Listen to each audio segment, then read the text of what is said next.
Bukan shalom bagi Bapak Ibu Saudara yang hari sore malawan shalom. Boleh lambaikan tangannya shalom. Saya ajak kita untuk bangkit berdiri bersama-sama. Saya percaya kita boleh hadir sore malam hari ini. Itu bukan karena kekuatan kita, tapi itu karena Tuhan. Katakan karena Tuhan. Dan semuanya karena Tuhan, segala sesuatu yang boleh kita lalui, semuanya karena Tuhan. Bukan karena kekuatan kita. Yang percaya katakan amin. Mari berikan tepuk tangan yang meriah bagi Allah kita yang luar biasa. Haleluya. Sebelum kita memulai ibadah kita pagi hari ini, saya mengajak kita untuk menundukkan kepala, kita akan berdoa terlebih dahulu.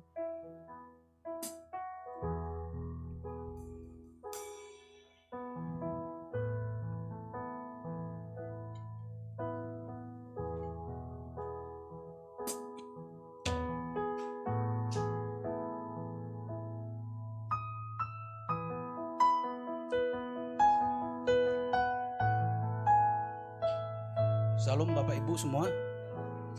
Mari kita bersatu dalam doa. Bapa kami yang bertata di dalam kerajaan surga, kami mengucap syukur dan mengucap terima kasih kepadamu ya Tuhan, buat segala kebaikan-Mu, kemurahan-Mu, perlindungan-Mu, penyertaan-Mu, serta berkat-Mu yang Kau limpahkan kepada kami sepanjang hidup kami sampai saat ini. Tuhan, terima kasih buat sore hari ini, di mana kami boleh berkumpul bersama-sama dengan jemaat-Mu untuk menguduskan hari Sabat-Mu, memuji dan memuliakan nama-Mu serta mendengarkan firman-Mu. Tuhan, di saat kami memuji dan memuliakan nama-Mu nanti Tuhan, jamah hati kami ya Tuhan, untuk kami lebih lagi sungguh-sungguh untuk memuji dan memuliakan nama-Mu, hanya untuk hormat dan kebesaran nama-Mu saja.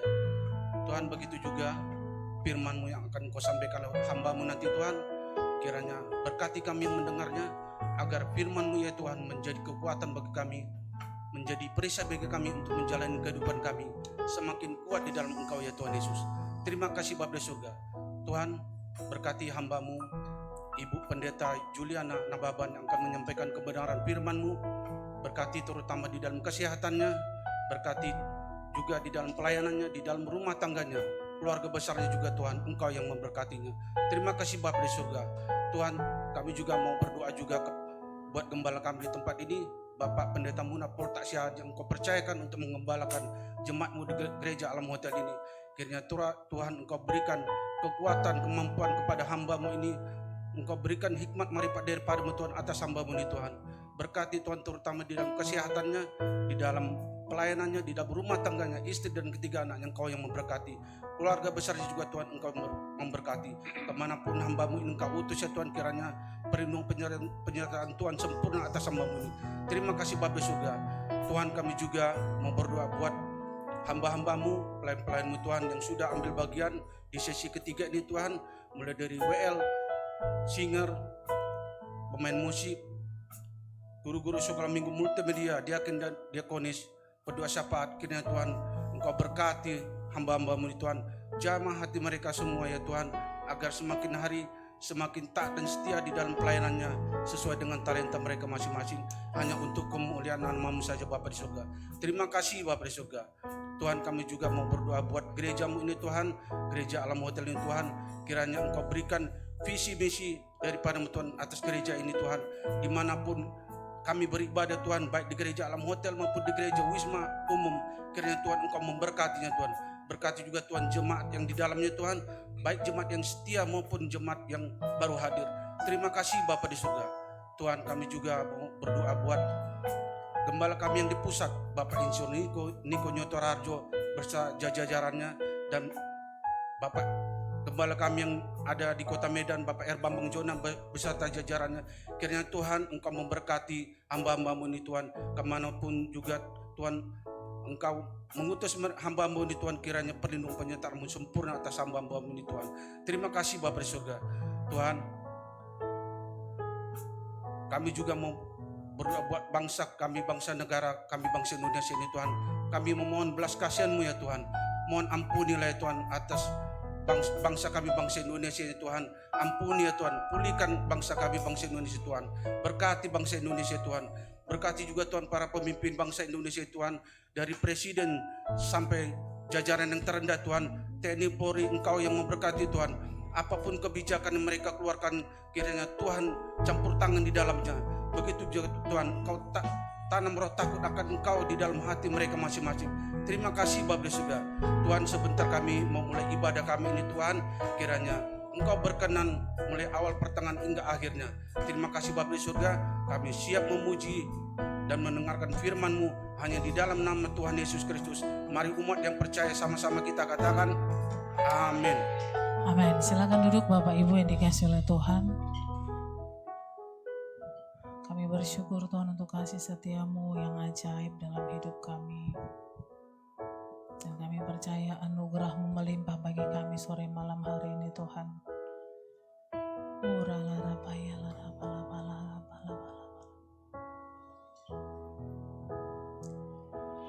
I'm reaching for your heart. You hold my life in your hands, drawing me closer to you. I feel your power in you. Nothing compares to this place where I can see you face to face. I worship you in spirit and in truth.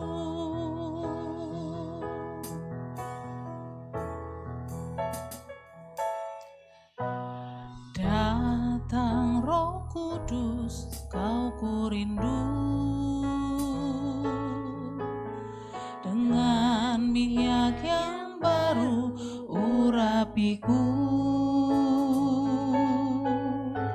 mengalir penuhiku, mengalir pulihkanku. Kuasa-Mu bebaskan hidupku. Datang Roh Kudus, Kau ku rindu, dengan minyak yang baru urapiku, mengalir penuhiku, mengalir pulihkanku. Kuasa-Mu bebaskan hidupku.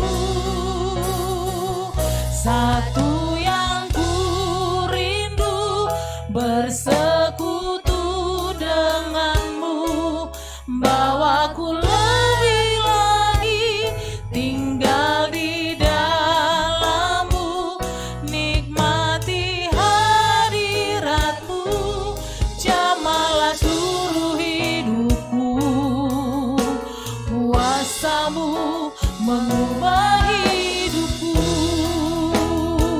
Satu yang ku rindu, bersekutu denganmu, bawaku lebih lagi tinggal di dalammu, nikmati hadiratmu, jamalah seluruh hidupku. Kuasa-Mu mengubah hidupku. Penuhi setiap kami ya Roh Kudus. Datang Roh Kudus, Kau ku rindu, dengan minyak yang baru urapiku, mengalir penuhiku, mengalir pulihkanku. Kuasa-Mu bebaskan hidupku. Datang Roh Kudus, Kau ku rindu, dengan minyak yang baru urapiku, mengalir penuhiku, mengalir pulihkanku. Kuasa-Mu bebaskan hidupku. Satu yang ku rindu, bersekutu denganmu, bawaku lebih lagi tinggal di dalammu, nikmati hadiratmu, jamalah seluruh hidupku.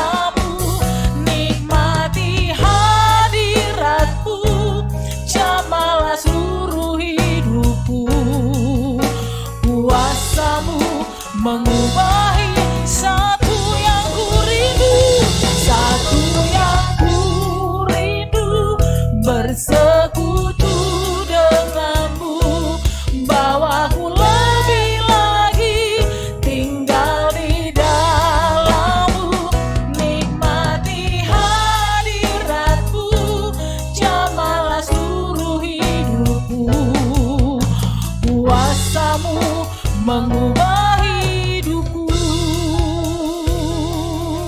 Mari sekali lagi dengan segenap hati, dengan kerendahan hati kita katakan, datang Roh Kudus, Kau ku rindu, dengan minyak yang baru urapiku, mengalir penuhiku, mengalir pulihkanku, kuasamu bebaskan hidupku. Satu yang ku rindu, bersekutu denganmu, bawaku lebih lagi tinggal di dalammu, nikmati hadiratmu, jamalah seluruh hidupku, kuasamu mengubahi. Satu yang ku rindu,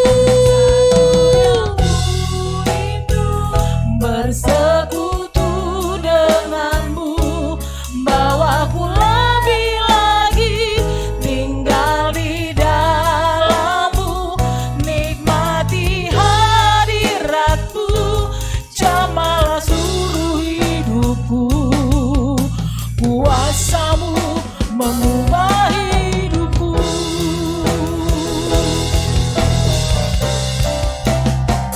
Satu yang ku rindu, bersekutu denganmu, bawaku lebih lagi tinggal di dalammu, nikmati hadiratmu, jamalah seluruh hidupku, kuasamu mengubah hidupku. I'm reaching for your heart, I'm reaching for your heart.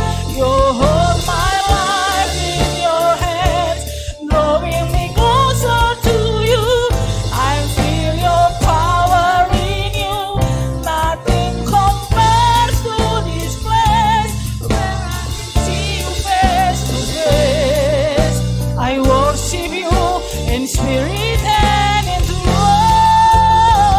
I'm reaching for your heart, you hold my life in your hands, drawing me closer to you. I feel your power in you, nothing compares to this place, where I can see you face to face. I worship you in spirit and in truth.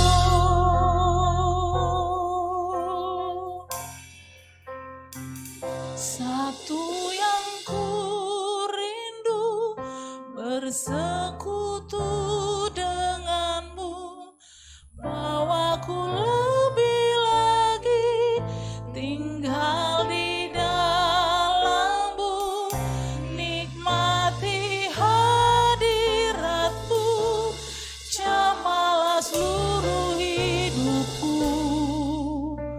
kuasamu mengubah hidupku.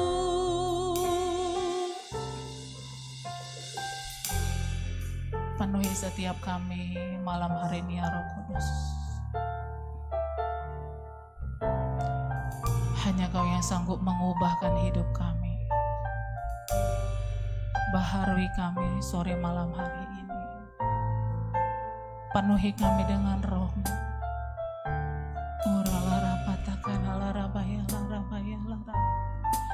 Baharui setiap kami Tuhan.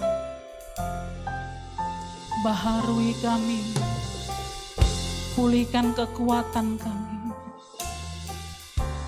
Pulihkan pengurapan-Mu dalam hidup kami. Baharui kami terus di dalam hadirat-Mu Tuhan, yang memberikan kekuatan bagi roh kami untuk terus berjalan bersama dengan Tuhan. Inalara patakan alara bayalara balara balaba. Kami mau berjalan di dalam roh dan kebenaran.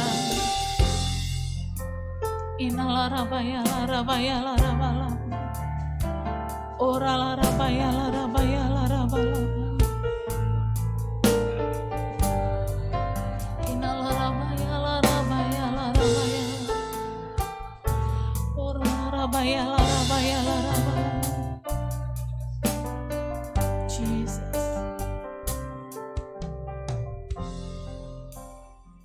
Satu yang ku rindu, bersekutu denganmu, bawaku lebih lagi tinggal di dalammu, nikmati hadiratmu, jamalah seluruh hidupku. Kuasamu mengubah hidupku. Satu yang ku rindu, bersekutu denganmu, bawaku lebih lagi tinggal di dalammu, nikmati hadiratmu, jamalah seluruh kuasamu mengubah hidupku.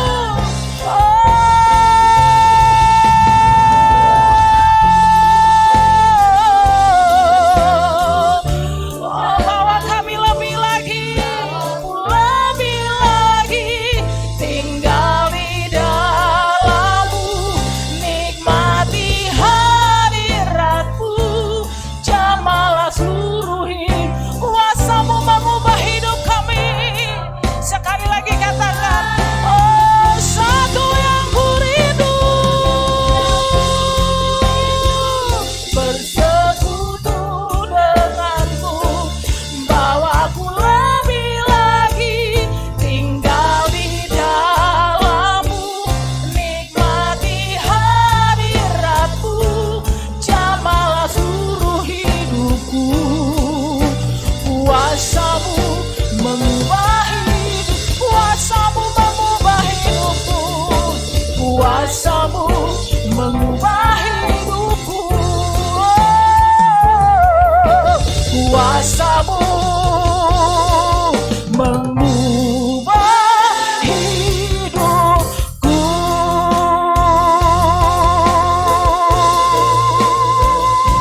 Haleluya.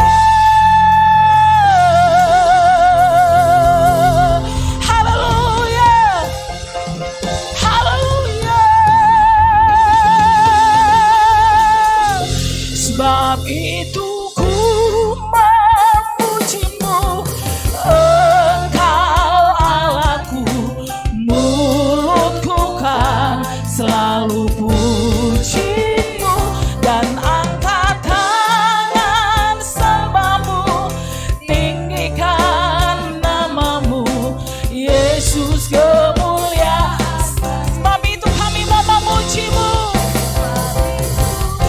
Kita untuk bangkit berdiri bersama-sama.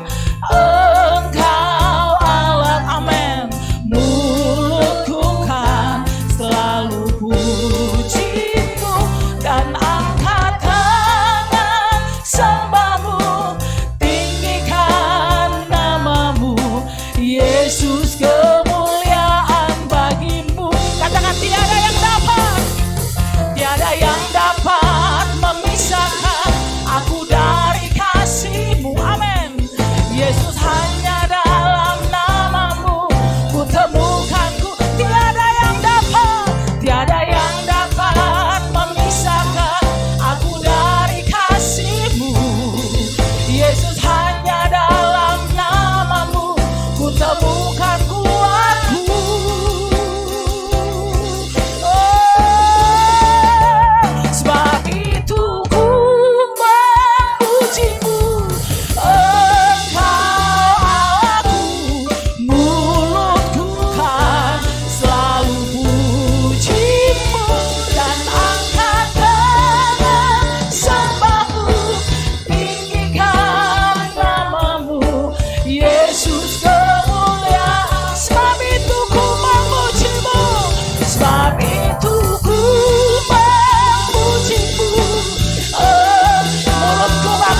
memuji-muji Engkau Tuhanku. Haleluya. Pujimu dan angkat tangan sembahmu, tinggikan namamu, Yesus kemuliaan. Sekali lagi katakan, tiada yang dapat memisahkan aku dari kasih-Mu. Yesus, hanya dalam namamu ku temukan ku. Tiada yang dapat memisahkan aku dari kasih-Mu. Yesus, hanya dalam namamu ku temukan kuatku.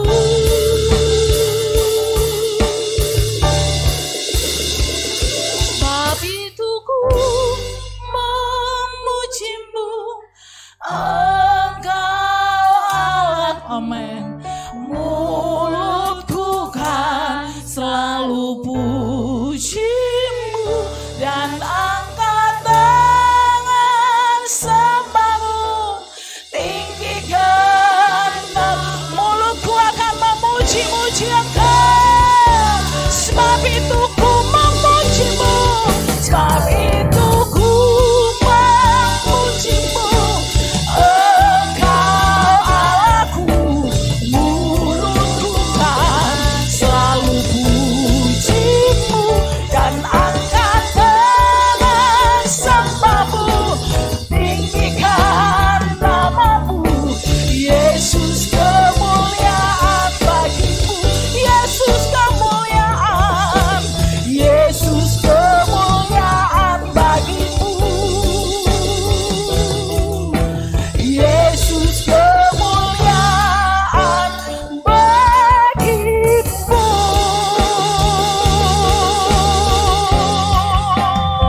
Sorakan haleluya. Engkau layak dipuji, Engkau layak diagungkan. Haleluya, haleluya.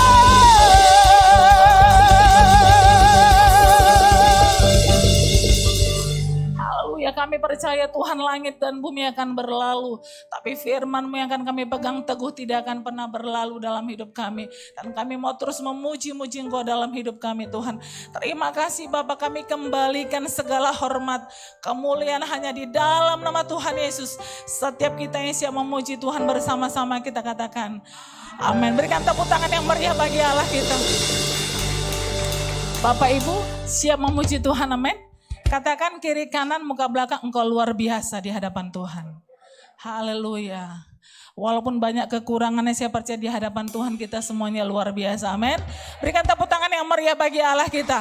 Semuanya siap memuji Tuhan, amin. Sekali lagi berikan tepuk tangan yang meriah. Allah kita ajaib. Haleluya. Engkau baik dalam hidup kami Tuhan. Haleluya. Dengan hati bersyukur masuki hadirat, membawa pujian bagimu Yesusku. Ku memandang wajahmu, bersuka di depanmu, menunjukkan kasihmu. Ku mengangkat tanganku, bersorak-sorai bagi kebaikan-Mu. Ayo sama-sama kita katakan engkau baik, engkau baik, sangat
sore malam hari percaya Tuhan Yesus kita baik, amin. Kiri kanan muka belakang apapun keadaanmu Tuhan Yesus tetap baik. Dan baiknya luar biasa, amin. Berikan tepuk tangan sekali lagi bagi Allah kita, haleluya. Silakan duduk Bapak Ibu yang dikasihi oleh Tuhan. Kita siapkan hati kita untuk firman Tuhan malam hari ini. Dan kita akan memberikan persembahan kita yang pertama. Tuhan Yesus, terima kasih Bapa yang baik. Kami siapkan hati kami untuk firman-Mu sore malam hari ini, jamah setiap hati kami. Supaya hati kami menjadi tanah yang subur untuk firman Tuhan. Terima kasih Tuhan Yesus. Dalam nama Tuhan Yesus, haleluya, haleluya, amin. Terima kasih Tuhan.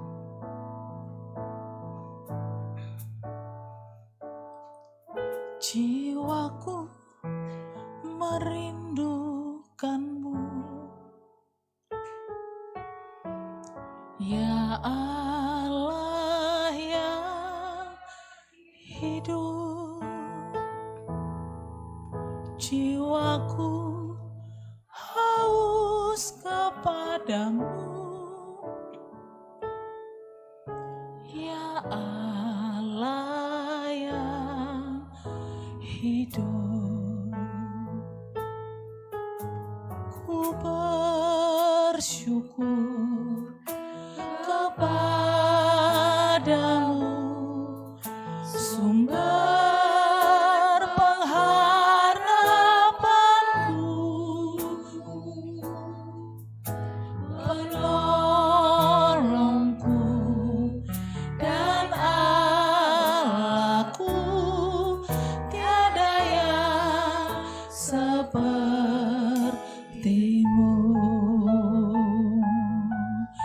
Jiwa kami haus dan merindukan Engkau Tuhan. Jiwaku merindukanmu, ya Allah yang hidup. Jiwaku haus kepadamu, ya Allah yang hidup.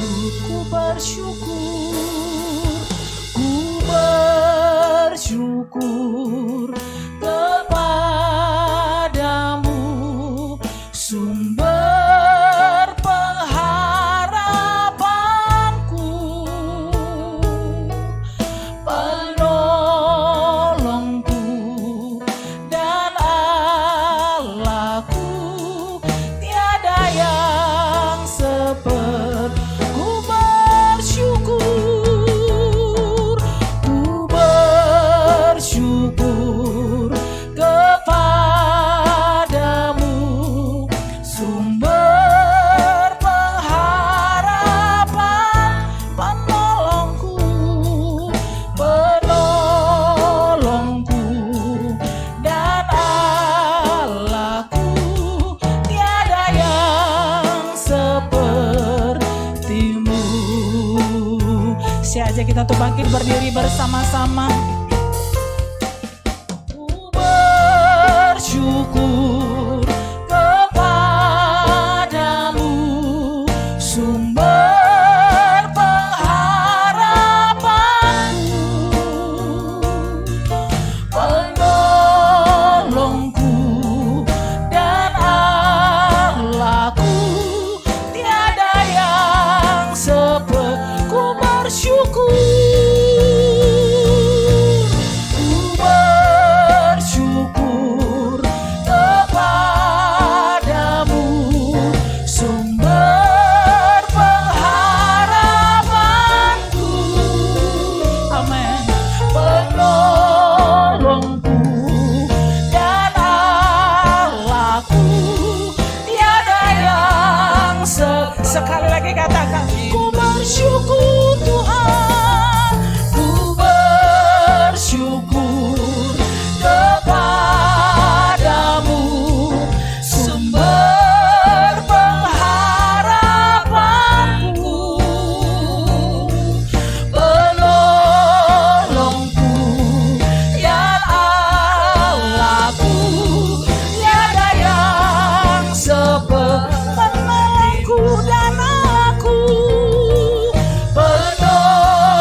yang baik hati, Engkau yang kami tinggikan, Engkau yang kami agungkan. Terima kasih buat hadirat-Mu di tempat ini. Engkau yang bersama kami, kami tinggikan nama-Mu. Kau Allah yang hidup,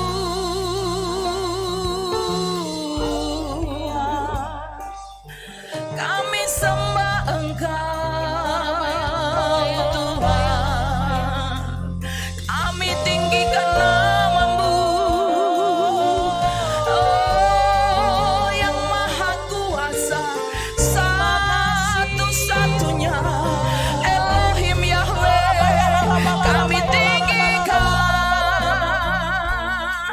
Haleluya. Terima kasih buat anugerah-Mu. Terima kasih buat pertolongan-Mu. Terima kasih untuk hadir-Mu bersama kami. Kami menikmati kebaikan Tuhan. Tinggikan nama-Mu, muliakan nama-Mu Bapa. Engkau baik.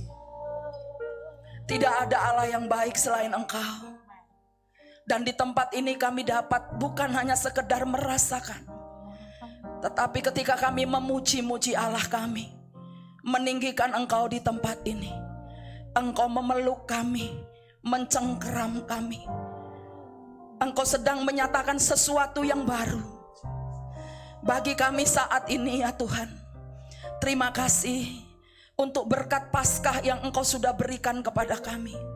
Terima kasih untuk penantian kami yang tidak pernah sia-sia, bahwa Engkau telah mati dan Engkau telah bangkit, dan kebangkitan-Mu membawa perubahan yang baru bagi setiap kehidupan kami. Terima kasih Tuhan. Kami tahu kami punya banyak kelemahan dan kekurangan, tetapi Engkau adalah Allah yang begitu besar kasih-Nya kepada kami. Engkau senantiasa mengampuni dan Engkau memulihkan. Dan bukan hanya itu, Engkau berkata, hamba-Ku, anak-anak-Ku, aku sedang menanti saat yang tepat bagi kamu untuk menunjukkan kasih-Ku kepadamu. Dan kasih itu Kau tunjukkan hari ini.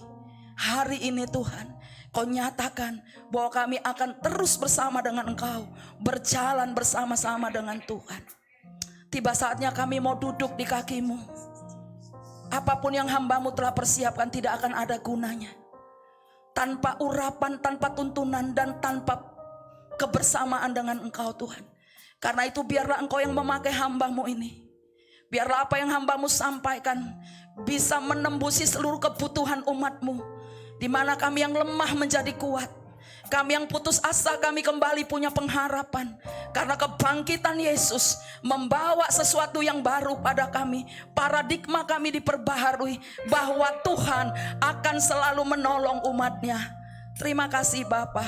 Ini kami semua, baik hamba-Mu dan umat-Mu semuanya. Bahkan untuk Bapak dan Ibu Gembala yang di tempat ini, berkati mereka berlimpah-limpah. Terpuji nama Tuhan. Dalam nama Yesus kami berdoa. Haleluya. Amin. Silakan duduk Bapak Ibu. Shalom Bapak Ibu yang terkasih. Iya, saya bergelora kembali setiap kali datang ke tempat ini.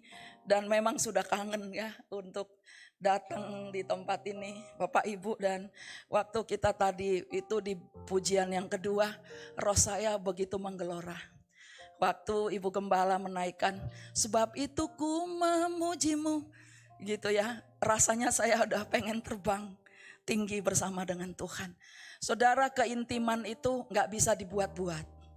Keintiman itu adalah gaya hidup orang percaya. Sebab kekristenan kita bukan hanya sekedar agama, seperti yang diperingati banyak orang akhir hari ini dijalani. Tetapi kekristenan kita adalah satu hubungan yang terus akan kita bina, kita jalani bersama dengan Tuhan. Dan saya percaya kita semua yang hadir di tempat ini akan menikmati day by day hubungan kita dengan Tuhan setiap hari. Amin Bapak Ibu. Nah, kebangkitan Yesus adalah kesempatan bagi kita untuk menikmati apa yang disebut dengan sesuatu yang baru, yaitu new beginning. Ada sesuatu yang baru yang Tuhan sedang siapkan bagi kita. Kita tahu bahwa dari mulai zaman penciptaan bahkan sampai kepada zaman Nuh, zamannya air bah, itu manusia dilanda kejahatan yang luar biasa. Kita tahu bagaimana jahatnya manusia, tetapi Tuhan melihat bahwa manusia tetap membutuhkan juru selamat. Semakin kejahatan semakin besar, semakin meluas, kasih Allah semakin tinggi kepada kita. Itulah sebabnya rencana Allah bagi kita, apa yang sudah direncanakan Tuhan bagi hidup kita, itu tidak akan pernah berakhir sia-sia Bapak Ibu. Dan saya percaya sesuatu yang baru itu adalah mengenai kebangkitan yang sudah kita rayakan, yang sudah kita peringati minggu lalu dan sekarang ini masuk di minggu yang kedua. Saya percaya bahwa ini adalah kesempatan bagi kita untuk memuliakan Tuhan. Bapak Ibu, memuliakan Tuhan itu sangat luar biasa indahnya, saudara. Mari kita buka dalam Yohanes pasalnya yang ke-20. Oh, ini ada ya ayatnya. Oke. Yohanes pasal 20 ayat 1 sampai 8.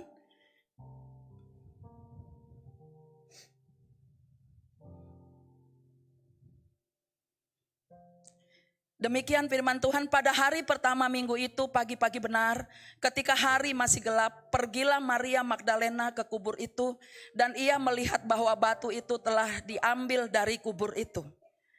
Ia berlari-lari mendapatkan Simon Petrus dan murid yang lain yang dikasihi Yesus dan berkata kepada mereka, Tuhan telah diambil orang dari kuburnya dan kami tidak tahu di mana ia diletakkan.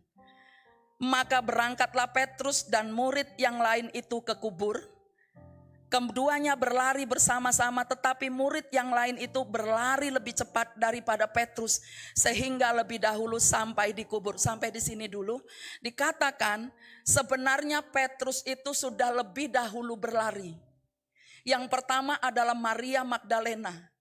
Kemudian ketika Maria Magdalena melihat, dia cuma melihat, dia belum masuk ke kubur itu. Lantas dia berkata bahwa Tuhan sudah diambil orang. Dan dia berteriak kepada Petrus. Dia berkata Tuhan kita sudah hilang. Dan kemudian Petrus berlari. Tetapi Yohanes lebih cepat lagi berlari. Yohanes lebih mendahului Petrus lagi, dikatakan di ayatnya yang keempat.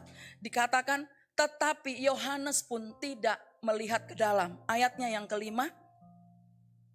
Ia menjenguk ke dalam dan melihat kain kapan terletak di tanah. Akan tetapi ia tidak masuk ke dalam. 6. Maka datanglah Simon Petrus juga menyusul dia dan masuk ke dalam kubur itu.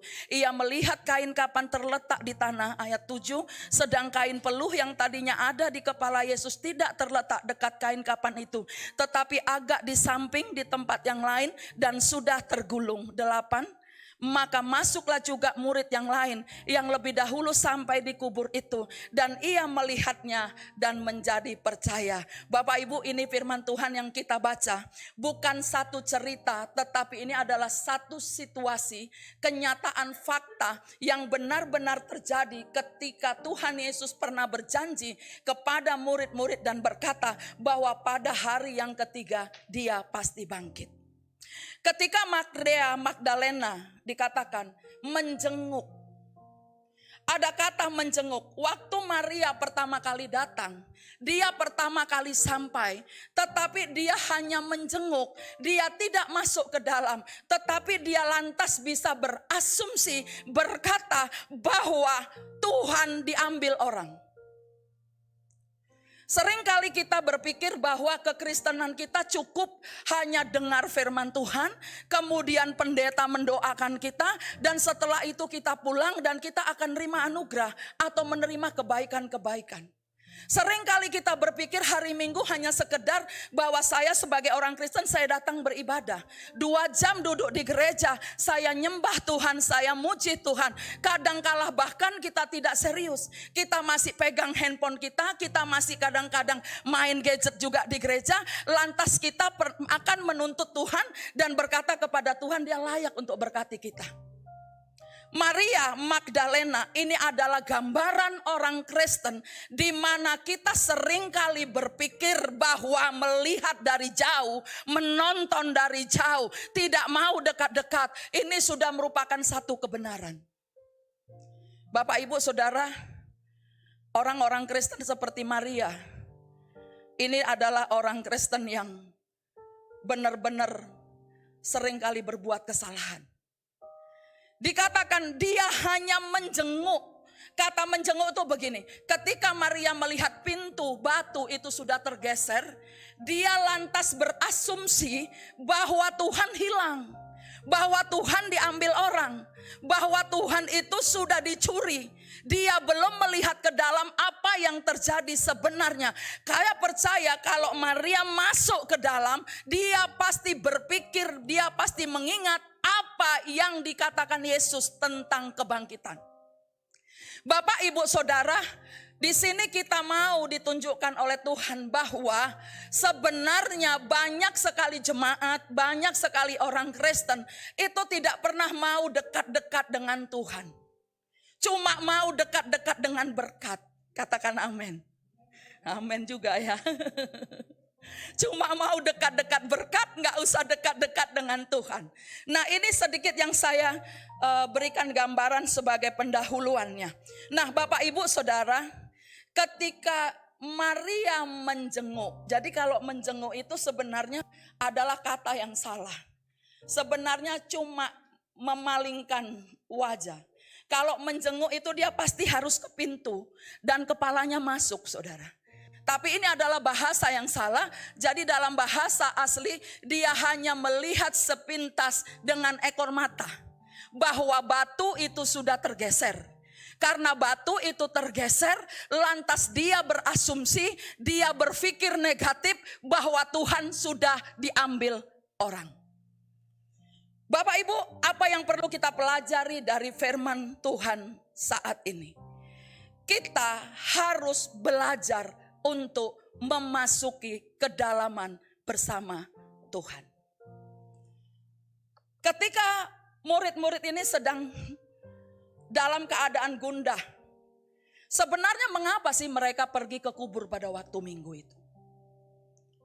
Mengapa mereka harus pergi ke kubur? Tentu karena mereka ingat ada pesan daripada Yesus. Sebelum Yesus mati, dia berpesan kepada murid-murid toh. Kalau dia nggak berpesan, nggak mungkin mereka mau ke sana. Ngapain mereka ke sana? Kenapa mereka tidak pergi hari Sabtu? Kenapa dikatakan setelah Paskah, setelah selesai Sabat, pagi-pagi benar pada waktu Minggu itu? Mengapa mereka tidak hari Sabtu pergi ke sana? Mengapa mereka tidak sepanjang malam ada di sana? Mengapa mereka tidak mau menyaksikan sendiri? Pertama, karena mereka tahu kubur itu dijaga oleh tentara Romawi. Yang kedua, mereka ingin tahu apa yang terjadi di hari ketiga. Sebab pada waktu hari Sabat itu mereka dak-dikduk, mereka menantikan apa kira-kira yang akan terjadi. Tetapi ketika mereka tiba di kubur itu dan apa yang dikatakan Yesus itu benar terjadi, mereka pun gak percaya. Bukankah kita sering kali baca firman Tuhan? Bukankah Tuhan selalu berjanji supaya kita tidak takut? Tapi kita tetap takut. Bukankah Tuhan selalu berkata bahwa kita sembuh ketika kita sakit? Tapi kita belum sembuh juga. Hanya dikarenakan kita kurang percaya. Bapak, Ibu, Saudara, Alkitab berkata di dalam Matius 28 ayat 2. Bahwa gempa bumi yang besar terjadi. Jadi kalau kita mau lihat kejadiannya itu sangatlah dahsyat, Saudara. Dikatakan dalam Matius 28 ayat 2, maka terjadilah gempa bumi yang hebat sebab seorang malaikat turun dari langit dan datang ke batu itu dan menggulingkannya lalu duduk di atasnya. Ada sesuatu yang aneh yang saya baca di sini adalah malaikat itu menggulingkan batu, kemudian menggeser batu itu, dan kemudian malaikat itu duduk di atas batu itu. Dikatakan gempa bumi yang dahsyat.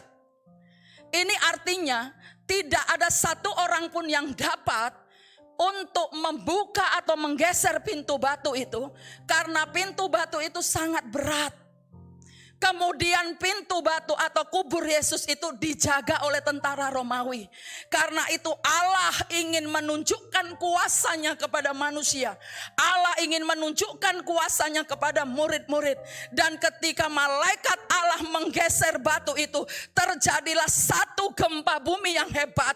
Di sini saya mendapatkan satu pewahyuan yang dahsyat. Ketika dia sudah menggeserkan batu itu dan duduk di atas batu itu, artinya tidak ada satu perkara berat pun yang dihadapi oleh orang percaya kalau tanpa Tuhan yang melakukannya bagi kita. Tidak ada satu perkara yang sulit. Tidak ada satu perkara-perkara yang sulit yang kita alami yang tidak akan pernah selesai. Alkitab berkata Allah akan mengirim malaikatnya untuk menggeser batu persoalan kita, untuk menggeser seluruh kehidupan kita yang tidak benar, menggeser batu hati kita, batu yang tidak baik ini digeser oleh malaikat Allah dan didudukinya. Artinya Tuhan berkuasa atas setiap kehidupan manusia. Bapak Ibu yang terkasih, kadangkala ketika kita sedang dalam masalah besar kita selalu ngomong, kapan ya? Dan mungkinkah terjadi? Jadi waktu saya baca ini, waktu tadi kita praise ini, saya membayangkan bagaimana cara malaikat itu menggeser batu itu dan mendudukinya. Apapun yang menjadi persoalan berat bagi kita, kalau kita datang kepada Tuhan, mempercayakan seluruh kehidupan kita kepada Tuhan, maka Tuhan akan memberikan solusi bagi kehidupan kita. Katakan amin. Katakan amin. Nah, Bapak Ibu Saudara, dikatakan kuasa kebangkitan Yesus ini memberikan kepada kita satu jalan keluar yang besar. Nah, bagaimana? Pertanyaannya begini, waktu saya bersiap-siap itu saya ngomong begini, mengapa batu itu harus digeser? Mengapa batu itu harus digeser? Kita tahu, kita yakin dan percaya bahwa kebangkitan Yesus itu pakai tubuh kemuliaan. Dia tidak bisa dibatasi lagi oleh ruang maupun waktu. Dia nggak bisa dibatasi oleh tembok-tembok.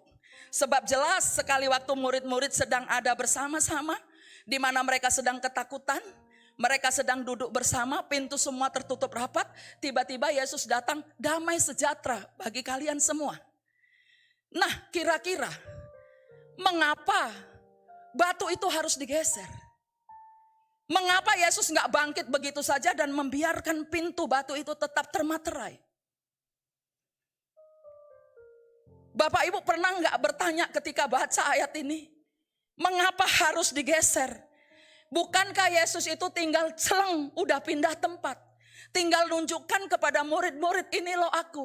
Tapi kenapa batu itu harus tergeser dan kenapa murid-murid harus datang dulu ke sana? Bukankah Yesus maha kuasa? Bukankah Yesus bisa datang langsung jumpa Maria Magdalena, jumpa Petrus, jumpa dengan Yohanes, jumpa dengan yang lain? Dia berkata, aku sudah bangkit, ini aku datang. Bisa toh? Tetapi mengapa, pertanyaannya, mengapa batu itu harus tergeser? Mengapa pentingkah batu itu tergeser? Jawabannya iya. Yang pertama, batu itu harus tergeser supaya murid-murid melihat kain kapan itu betul-betul sudah tersusun rapi. Ketika mereka melihat kain kapan itu tersusun rapi, perhatikan baik, tidak ada satupun cerita di Alkitab atau jalan ceritanya Alkitab ini yang menggambarkan segala sesuatu tanpa arti. Ada simbol-simbol yang menunjukkan kepada murid-murid bahwa kain kapan ini membuktikan bahwa Yesus itu tidak terikat dengan apapun yang namanya sistem dunia. Tuhan Tuhan tidak terikat dengan sistem dunia. Nah, mengapa batu harus tergeser? Supaya mereka semua bisa melihat dia, bahwa kain kapan itu dikatakan, kain kapan itu sudah tersusun. Dalam bahasa asli disebutnya sudah roll up atau fold up. Roll up itu udah tergulung. Dikatakan kain peluh itu tergulung di sebelah. Ini adalah satu pewahyuan kepada murid-murid bahwa ini adalah satu gambaran yang benar. Begini Bapak Ibu, di dalam budaya orang Yahudi, apabila seorang tuan sedang makan dan pelayannya berdiri di ujung meja, jadi tuan ini makan. Dan apabila dia makan, kemudian mengambil serbet dan mengelap seluruh mulut dan janggutnya dan meletakkan serbet itu begitu saja, artinya dia pergi dan kemudian pelayan boleh angkat semua yang ada di atas meja. Ini budaya. Tetapi apabila seorang tuan ini makan, kemudian dia mengelap mulutnya, minum, dan kemudian dia mengelap semuanya dan melipat dengan rapi serbet itu. Melipat dengan rapi serbet itu. Maka meletakkannya di samping piringnya. Dan dia keluar sebentar. Itu artinya dia mau nyatakan kepada si pembantu atau budaknya, jangan angkat sebab aku masih datang lagi dan makan lagi. Apa yang dilihat murid-murid pada waktu kain peluh itu di roll up, di fold up, kain peluh itu sudah dilipat bagus. Ini adalah satu pewahyuan yang ditangkap oleh Yohanes, yaitu bahwa Tuhan Yesus pasti akan datang kembali. Dia akan kembali lagi, dia bangkit, dia akan pergi ke sorga dan dia akan datang lagi. Ini adalah gambaran kain kafan yang dilipat dengan rapi. Yang kedua, kain kapat terlipat dengan rapi adalah gambaran bahwa Yesus menyelesaikan semua tugasnya sampai finish dan dalam keadaan perfect. Saya berharap kita semua pelayan Tuhan akan melaksanakan tugas kita, panggilan kita dengan perfect sampai garis akhir. Katakan amin. Katakan amin Bapak Ibu. Katakan amin. Ini Tuhan selalu mengajar kepada kita. Bapak Ibu Saudara, mengapa batu itu harus digeser? Supaya mereka menyaksikan sendiri dengan matanya. Bukan dengan apa kata orang. Mengapa batu itu tergeser? Supaya murid-murid punya satu penampakan dan mereka melihat di tempat itu, dan dengan adanya pernyataan kesaksian dari murid-murid ini sampailah kepada kita, sampai ke ujung-ujung bumi, sampai Tuhan Yesus menyatakan, aku bangkit. Karena kesaksian murid-murid inilah yang menuliskan kepada kita kitab-kitab Injil ini, bahwa Yesus mati, Yesus bangkit, Yesus naik ke surga dan dia akan datang kembali. Bapak Ibu, tetapi kita seringkali berpikir bahwa lamanya kita menjadi orang Kristen gak jaminan kita menjadi dewasa. Setuju Bapak Ibu? Ya kan? Kalau dipikir-pikir kita udah dedengkotan jadi orang Kristen. Tapi saya mau bertanya kepada kita, apa sih yang sudah kita lakukan untuk membayar hutang? Karena kebangkitannya, kita menerima anugerah keselamatan. Dan bukan karena kekuatan kita. Kita punya satu anugerah yang besar daripada Tuhan. Saya berpikir, seringkali merasa bahwa saya udah melayani. Saya sudah khotbah ibadah pertama, kedua, ketiga. Saya sudah pimpin pujian, saya sudah berdoa. Saya sudah lakukan ini, saya sudah lakukan ini, saya sudah lakukan itu. Tapi tahukah kita bahwa Tuhan Yesus melakukannya dengan betul-betul rapi? Apakah setelah kita mengenal Dia, memberi persembahan saja sudah cukup. Tadi saya ke satu gereja,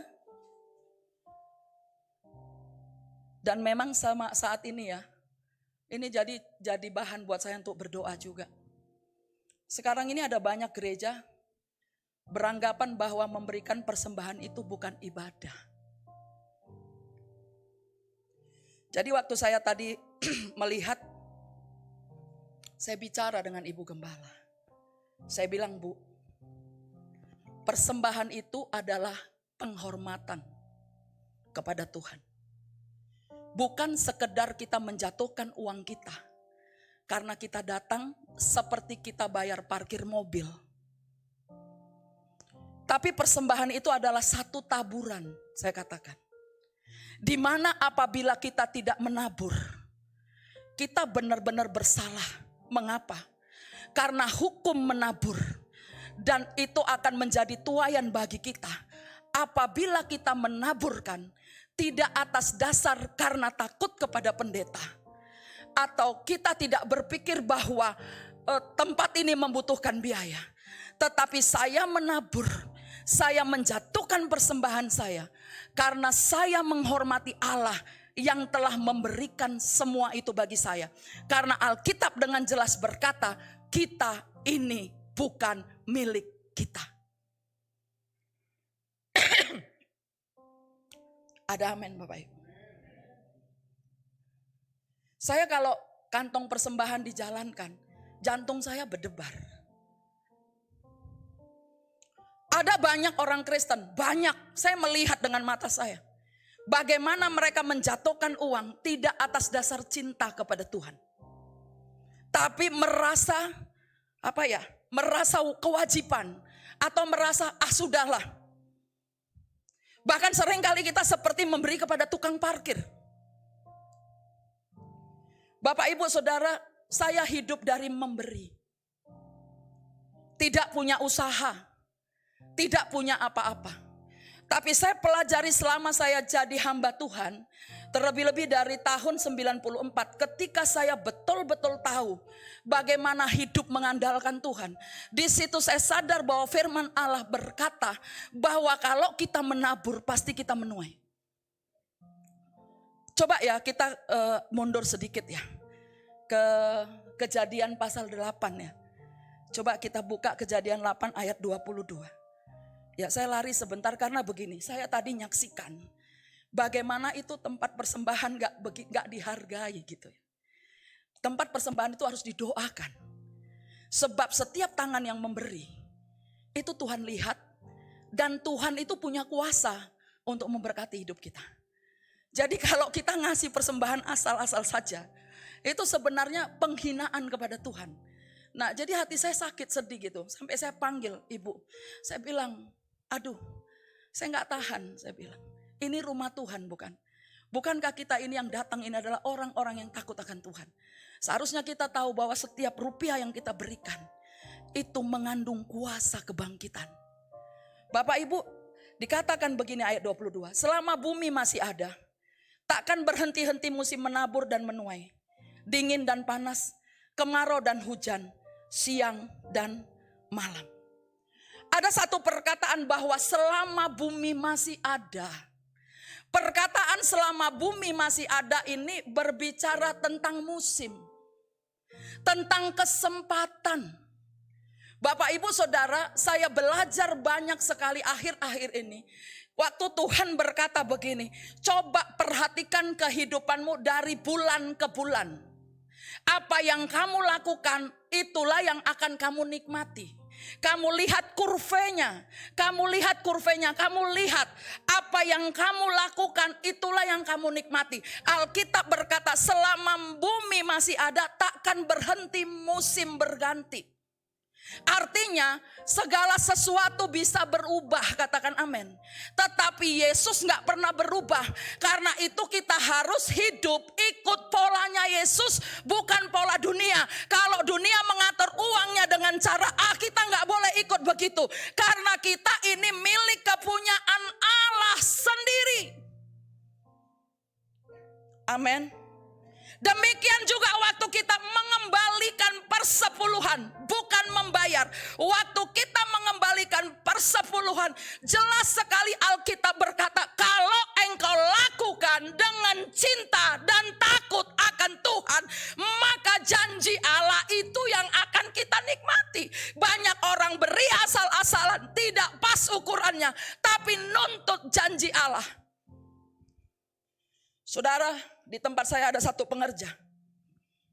Di tempat kami itu ada amplop khusus bagi pengerja. Pakai kode. Perpuluhan, buah sulung, dan sebagainya pakai kode. Tapi dia gak pernah isi. Dan selalu bilang, saya gak pakai nama. Ingat, penundukan diri kepada Tuhan. Di dalamnya ada penundukan diri kepada sesama. Katakan amin.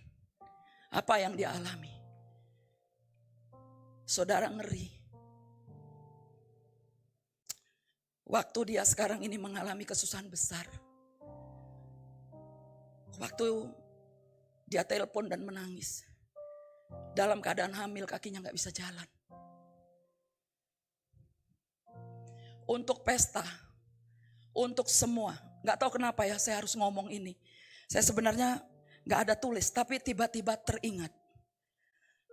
Untuk ke salon atau untuk semua dengan rapi disusunnya.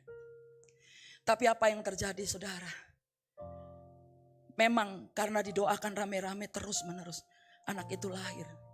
Tetapi dia sampai sekarang gak bisa jalan.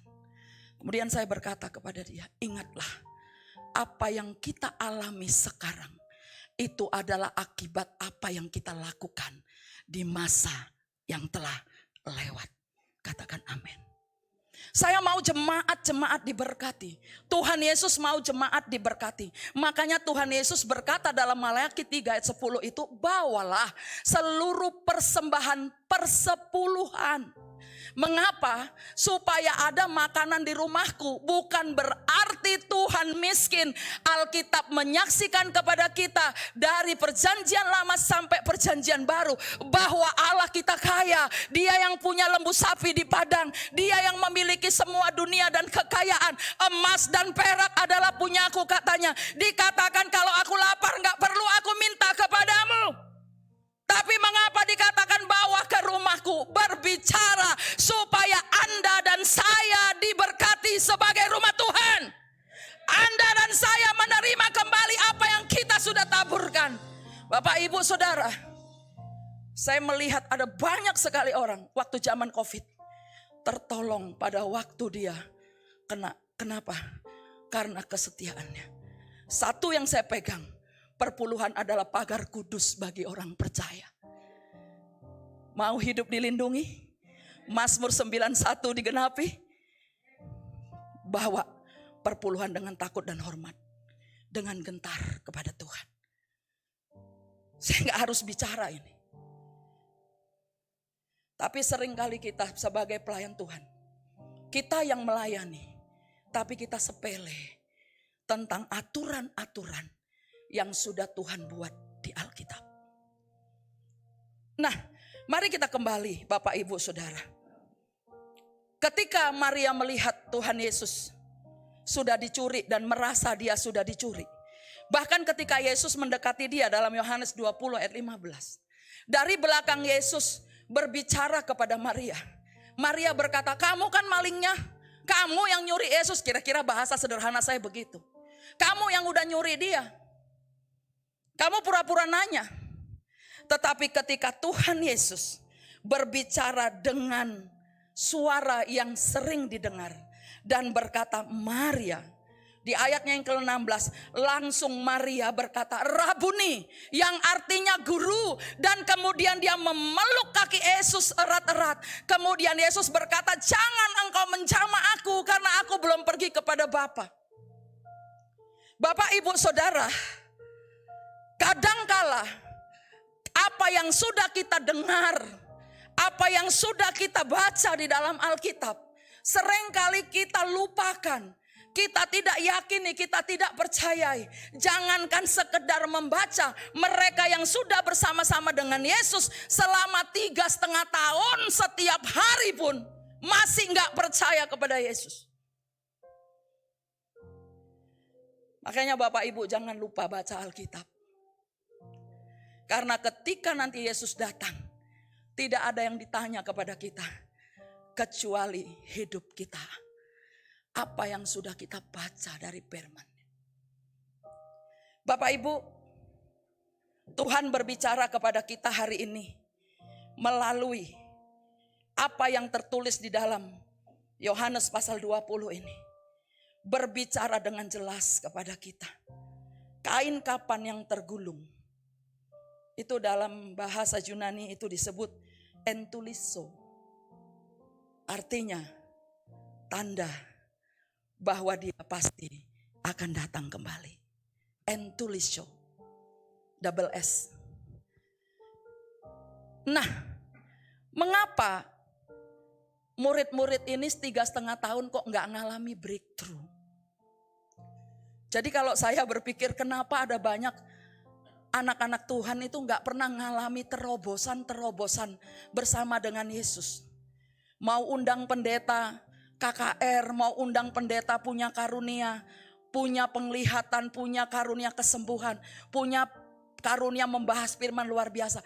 Kenapa kita nggak pernah punya breakthrough? Nggak pernah bisa nyatu, nggak pernah bisa pecah karang di batu ini. Karena kita seringkali beranggapan bahwa ini cuma cerita yang tidak akan pernah terjadi. Bapak, Ibu, Saudara yang terkasih, malam ini mari kita lihat baik-baik. 3,5 tahun mereka bersama dengan Yesus. Melihat semuanya. Tetapi ada satu murid yang betul-betul menjadi musuhnya. Dari sini kita belajar.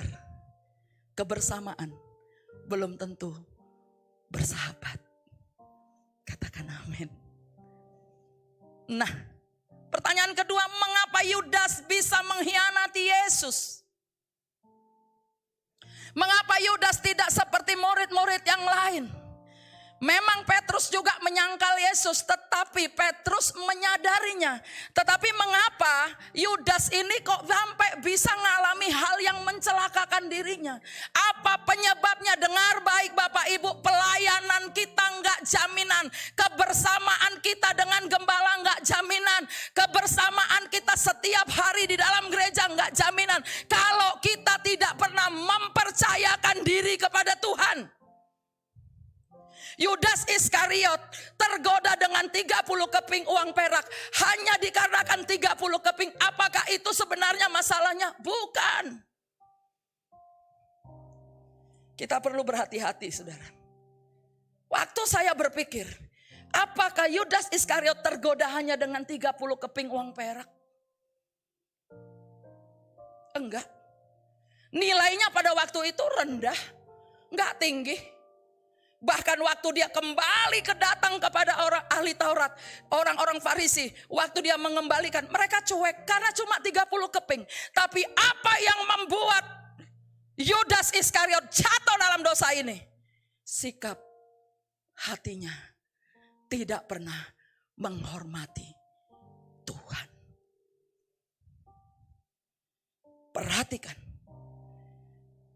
dia tidak pernah memanggil Yesus Tuhan.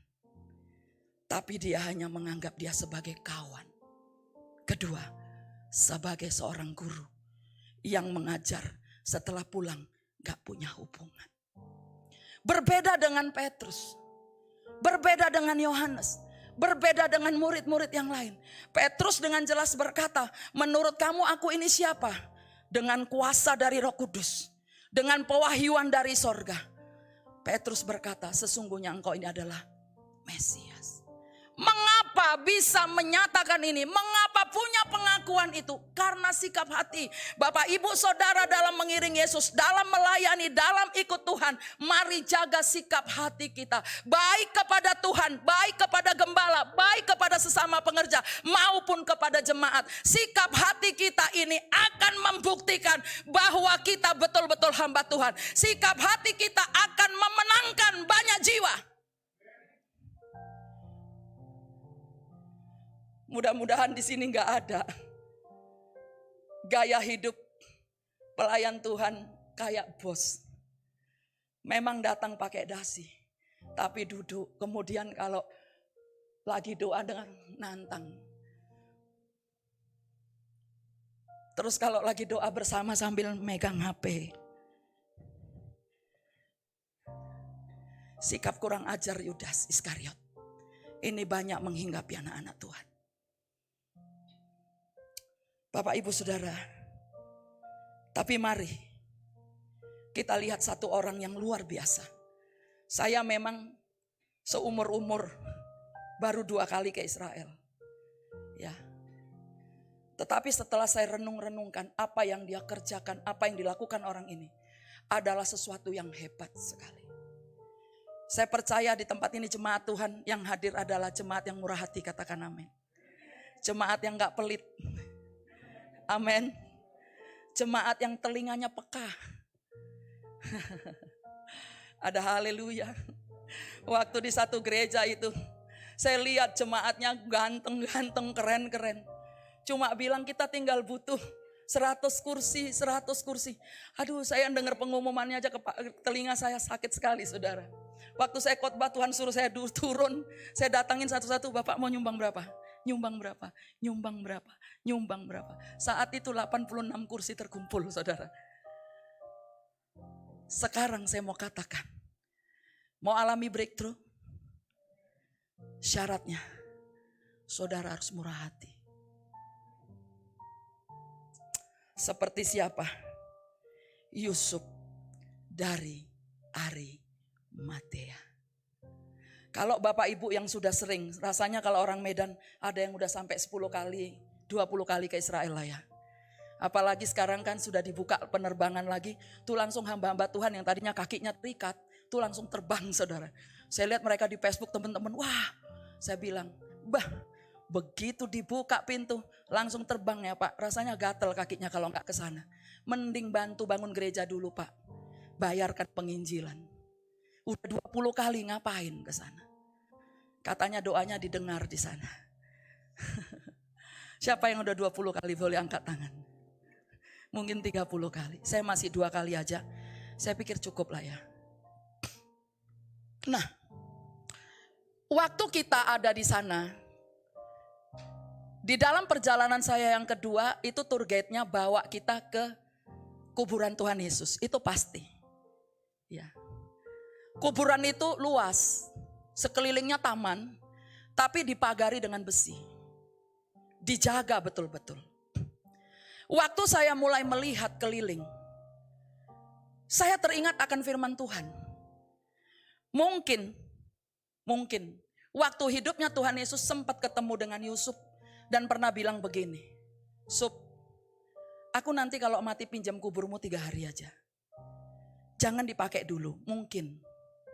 Tetapi ujuk-ujuk, tiba-tiba kan Alkitab bercerita bahwa kubur Yesus itu adalah kubur yang diberikan oleh Yusuf dari Arimatea. Kubur keluarga dia sendiri yang belum pernah dipakai, yang sangat besar dan betul-betul tempatnya luas. Nah, ketika saya melihat kubur itu, waktu melihat itu kan dijaga sama tentara Israel dan Palestina. Itu dijaga betul-betul. Waktu saya lihat, kira-kira Yusuf Arimatea kuburannya ada di mana ya? Apakah di lingkungan taman ini? Dan waktu saya memberanikan bertanya kepada gator itu, apakah Yusuf dari Arimatea ini dikubur di sekeliling taman ini? Jawabannya tidak. Ada jalan yang kecil nanti ke arah mana gitu disebutnya. Di situ sudah berlumut, kuburannya kecil sekali. Bapak Ibu Saudara, kalau kita lihat sebenarnya Yesus hanya pinjam 3 hari, enggak lama. Tetapi Yusuf dari Arimatea ini rela memberikan kuburnya. Bahkan ketika Yesus sudah bangkit pun dan dia mati dan seluruh keluarga daripada Yusuf Arimatea ini mati, tidak satu pun yang dikubur di daerah situ. Dia totalitas memberikan, menyerahkan itu kuburan hanya untuk Tuhan dan memuliakan nama Tuhan, sehingga nama Yusuf Arimatea tidak pernah lagi diingat setelah itu. Tapi tahukah saudara, apa yang dikorbankan Yusuf adalah satu korban kemuliaan. Mungkin kita masih pakai mobil untuk jemput jemaat. Kita sudah merasa besar kepala. Mungkin kalau jalan ketiaknya seperti ada telurnya. Kita merasa berjasa. Bagaimana jemaat bisa mengalami breakthrough? Bagaimana kita bisa mengalami sesuatu yang baru? Dikatakan kebangkitan Yesus itu merupakan satu new beginning bagi kehidupan kita. Apa itu new beginning? Dengan kebangkitan Yesus kita menyadari bahwa apa yang kita terima sekarang ini bukan hasil usaha kita. Semuanya anugerah. Dia berkata dia begitu besar mengasihi kita sehingga dia mengorbankan anaknya yang tunggal, yaitu Yesus, supaya kita yang cuma percaya ini memperoleh hidup yang kekal. Amin. Maukah Bapak Ibu berjanji untuk tidak memberi persembahan 5.000 lagi? Kok mudah-mudahan sih Bu? Abang saya ke pesta, anak bapak udah saya menikah. Dia cerita dengan bangga di rumah bahwa dia menortor menghabiskan uangnya 600.000. Tapi waktu anaknya memberikan ucapan syukur ke pendeta karena diterima jadi PNS di Surabaya, dia kasih 500.000, dia marah-marah. Dia bilang pendeta itu kok bisa terima. Saya jelaskan kepada dia. Bukankah kita lebih rela manortor dengan mengembangkan uang 100.000 sambil menari-nari. Tapi di gereja kita lipat tangan kita jatuhkan, kita 2.000. Mohon maaf, kalau saya di sana bilang begini, 2.000, 5.000 bagus kok gak usah ngasih. Supaya Tuhan malu sendiri. Dia akan bilang, aku akan berkati dia. Kita harus berani. Waktu ngiring Yesus harus berani. Kalau ongkos Grabmu lebih mahal daripada persembahanmu, gak usah. Dengar, Alkitab berkata, dia memberi benih untuk ditabur. Katakan amin. Roti untuk dimakan. 1 Korintus berapa? 9 ya? 1 Korintus 1 ayat 9 atau 2 Korintus 1 ayat 9. Tolong anak-anak Tuhan carikan itu. Dia memberi roti untuk ditabur. Benih untuk ditabur. Roti untuk dimakan. Dan dia memberikan benih untuk ditabur. Dan melipat gandakannya. Berjanjilah kepada Tuhan. Mau alami breakthrough. Ingat. Kalau baca Yesaya 53. 700 tahun sebelum penyaliban. Nubuat Nabi Yesaya itu air mata meleleh. Sakit sekali. Bahkan jauh sebelum hal itu terjadi 700 tahun lamanya. Alkitab menubuatkan melalui Nabi Yesaya. Bagaimana dia akan mati. Bapak Ibu saya percaya. Tidak ada orang miskin. Tetapi mental kita lah yang selalu miskin. Katakan amin. Bagaimana saudara bisa bawa jemaat datang ke sini? Kalau saudara cuma kasih 5.000 setiap minggu.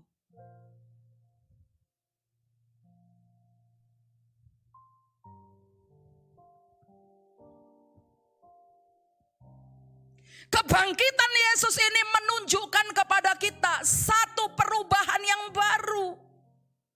Gaya hidup yang baru, paradigma kita baru, cara kita berpikir tentang Tuhan, tentang firman, tentang hamba Tuhan, tentang gereja harus berubah.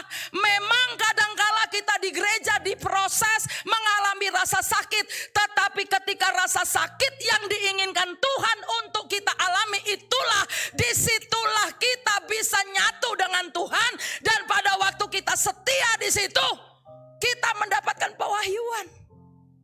Kalau semua jemaat hanya tetap jadi jemaat sampai mati, gak pernah ngambil satu sikap atau mengambil satu pelayanan apapun, kerajaan Yesus tidak akan pernah berkembang.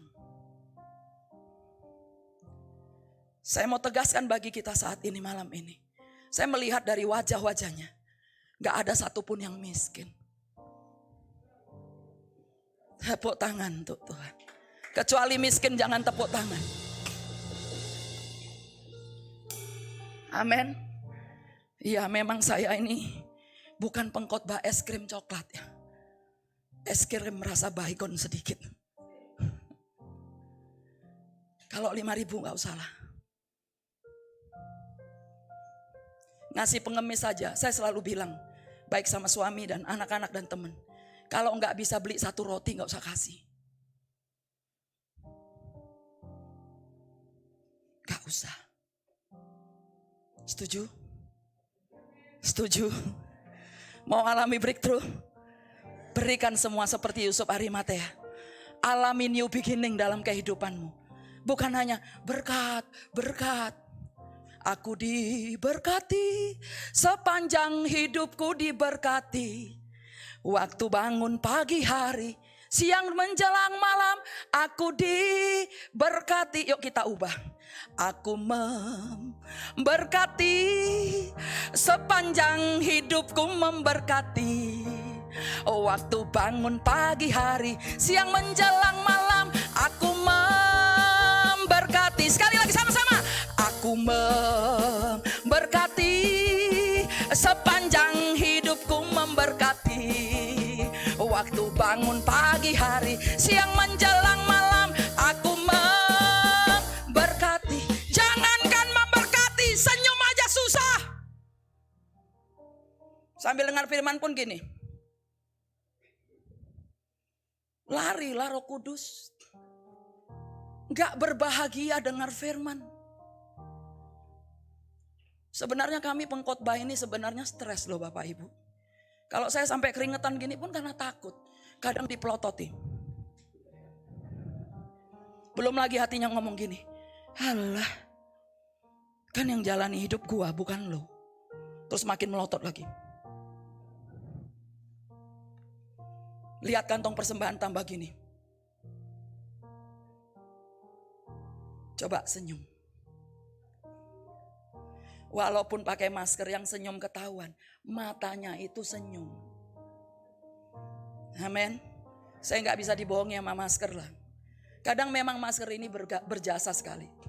Kita bisa pura-pura suka walau gak suka. Karena mulutnya. Biasanya kan orang yang kalau ibu-ibu kalau merepet dalam hati yang kelihatan apanya? Mulutnya kan? Ya kan? Terus kalau lihat orang yang dia benci masuk. Yang tadi dia sukacita, ngobrol rame-rame, ketawa-ketawa. Tiba-tiba masuk seseorang yang dia gak suka. Pasti betul ya. Tapi dengan adanya masker ini sangat menolong kita semua. Tepuk tangan bagi Tuhan kita dulu. Tertolong saudara. Kita munafik dengan sempurna. Ada haleluya. Iya, biar nanti malam tidurnya nyenyak, saudara. Nah, apa yang harus kita lakukan dalam mengiringi Yesus? Tadi yang pertama, mau alami breakthrough, lakukanlah seperti apa yang dilakukan oleh Yusuf dari Arimatea. Di mana dia memberikan kubur itu. Walaupun Yesus cuma pinjam 3 hari. Dia gak langsung ambil lagi. Gak langsung kubur dirinya di situ. Gak kubur keluarganya di situ. Tapi tetap menjadi kubur yang benar-benar milik Yesus. Yang sampai sekarang dilihat oleh jutaan manusia yang datang ke sana. Dilihat oleh miliaran manusia yang datang ke sana. Bahwa kubur itu tetap masih milik Yesus. Meskipun dia sudah bangkit. Meskipun dia sudah ada di sorga, masih milik Yesus. Bapak Ibu katakan amin. Jadi nanti kalau sudah beri, saya pernah dikasih kompor gas. 2 bulan kemudian diambil lagi. Ada nggak yang kayak gitu di sini? Nggak ada ya. Saya ngalami loh, wah ampun. Kok nggak dipakai-pakai? Bodoh amat, kita udah kasih, mau dipakai, mau dibuang itu urusan dia, betul? Tapi di sini kayaknya salah sapna burju ya. Pardopakannya burju semua. Iya.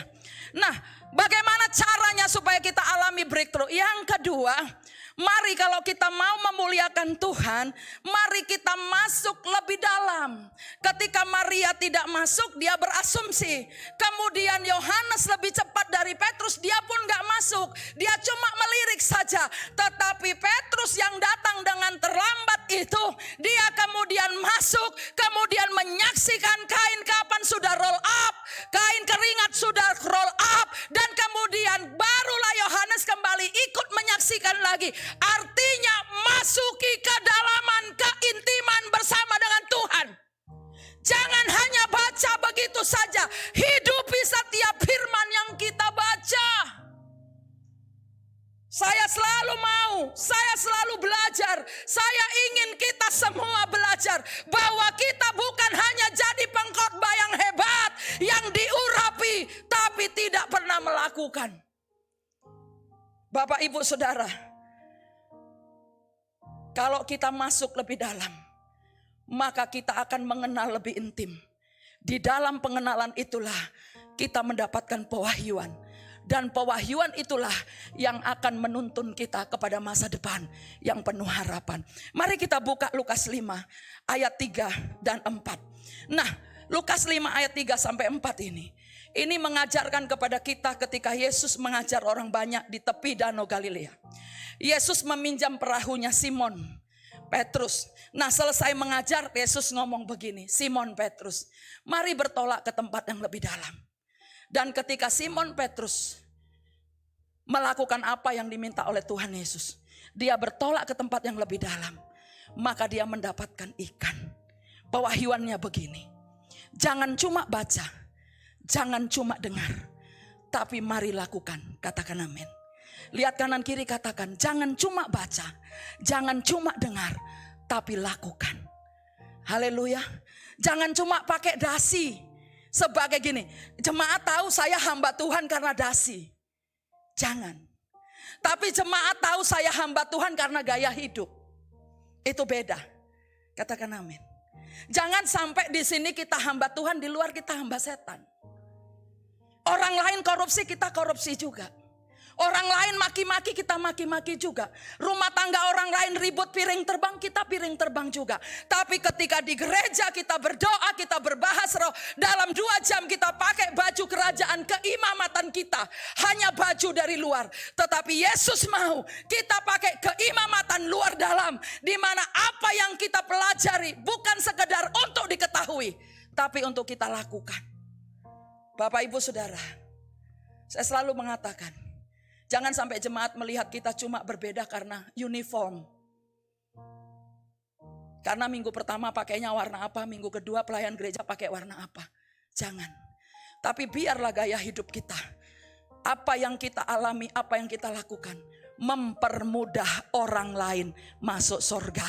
Katakan amin. Mempermudah tetangga kita masuk surga. Mempermudah orang lain masuk surga. Karena itu, masuki kedalaman bersama dengan Yesus. Jangan sekedar berbahasa roh. Jangan sekedar berdoa. Tapi menghidupi. Yang berikutnya, mengubah sikap menjadi baru. Mari kita lihat, saudara. Ya, kita ini, kematian Yesus itu kan merupakan gini. Jadi kalau zaman Nuh itu, waktu zaman Nuh berakhir, waktu air bah sudah surut, maka pada saat itu mulailah sesuatu zaman yang baru. Paskah juga adalah zaman yang baru. Karena Paskah itu berbicara tentang kematian dan kebangkitan Yesus. Nah, apa yang menjadi pokok yang paling utama? Yaitu paradigma kita yang berubah. Yang paling utama adalah kita betul-betul menjadi manusia baru. Mari kita buka di dalam Kolose 3 ayat 5 sampai 7. Ini yang terakhir. Kolose 3 ayat 5 sampai 7. Ini yang harus kita miliki bersama. Mari kita baca bersama-sama. 2, 3 ya. Karena itu matikanlah dalam dirimu segala sesuatu yang duniawi. Nah, kenapa ini dikatakan duniawi? Karena kerajaan Allah itu berbeda dengan kerajaan dunia.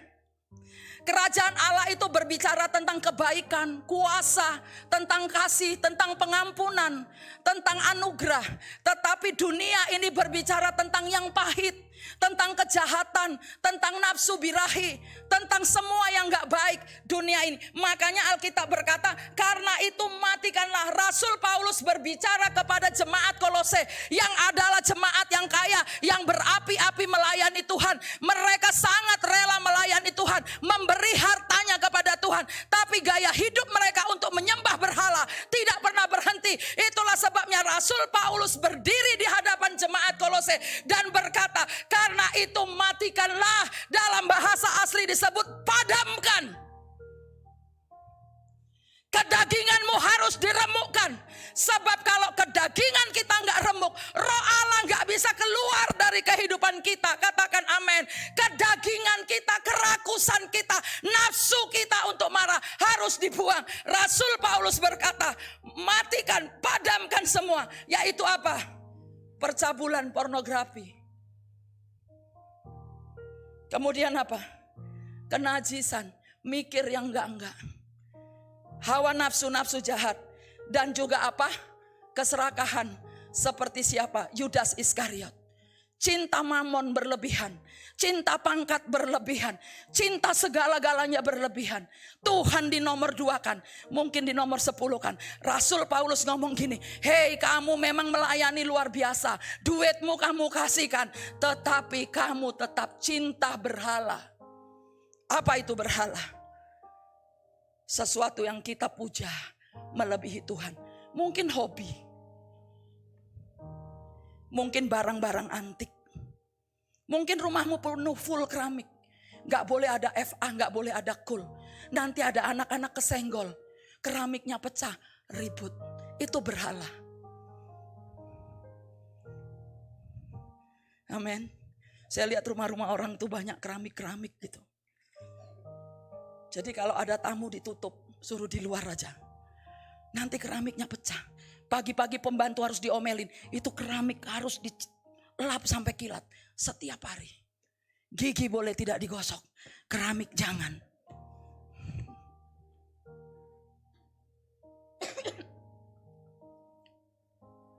Kemudian dikatakan apa? Mari lihat ayat ke-6. Semuanya itu mendatangkan apa? Saudara, Alkitab berkata begini.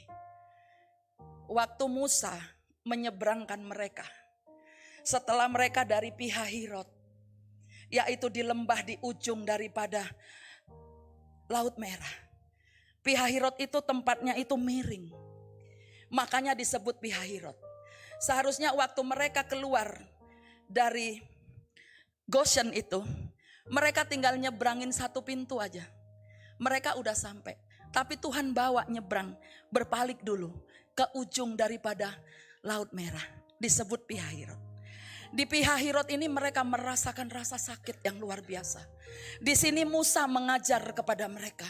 Di Pihahirot ini satu kekuatan, yaitu menghabisi semua kedagingan. Di mana untuk memerdekakan mereka harus membuang semua, mengubah semua gaya hidup, pikiran mereka, paradigma mereka tentang yang dinamakan dunia, tentang bawang pre, tentang timun, tentang semangka, tentang ikan nila, tentang sungai Nil yang menghasilkan begitu banyak.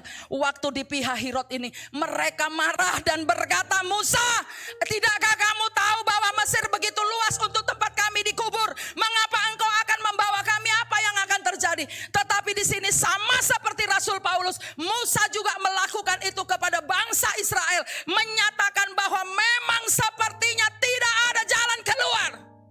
Tempat ini miring dan engkau harus tahan diri. Engkau tidak bisa jongkok, tapi engkau harus punya penahanan diri. Disebut dengan Pihahirot. Itu sama dengan apa yang dikatakan menjadi manusia baru di dalam Kolose pasal 3 ayat 5 ini. Supaya kita semua yang di zaman perjanjian baru ini menyadari bahwa ada jalan keluar bagi orang-orang yang taat. Bapak Ibu Saudara, Yesus ngomong begini. Dalam perjanjian lama Musa ngomong begini. Kalau engkau sungguh-sungguh percaya kepada Tuhan Allahmu dan engkau tidak menyimpang, maka aku akan memberkati roti makananmu dan air minumanmu, dan aku akan menyembuhkan engkau, dan aku akan menjadi Allahmu, dan engkau menjadi umatku laki-laki dan perempuan. Rasul Paulus berbicara kepada jemaat di Kolose, berkata, karena itu matikanlah semuanya itu. Di ayatnya yang ke-6 berkata, semuanya itu mendatangkan murka Allah. Kalau ada murka Allah dalam kehidupanmu, penyakitmu gak sembuh-sembuh, koreksi dirimu. Apa yang sudah terjadi, perbaiki diri. Datang kepada Tuhan. Seperti waktu bangsa Israel di Pihahirot. Datang kepada Tuhan di situ. Berhadapan muka di situ. Selesaikan semua kedaginganmu. Dan ayatnya yang ke-7 berkata apa Bapak Ibu Saudara? Dahulu kamu juga melakukan hal-hal itu ketika kamu hidup di dalamnya. Dahulu. Tapi sekarang kamu adalah ciptaan yang lama sudah, sesungguhnya yang baru telah.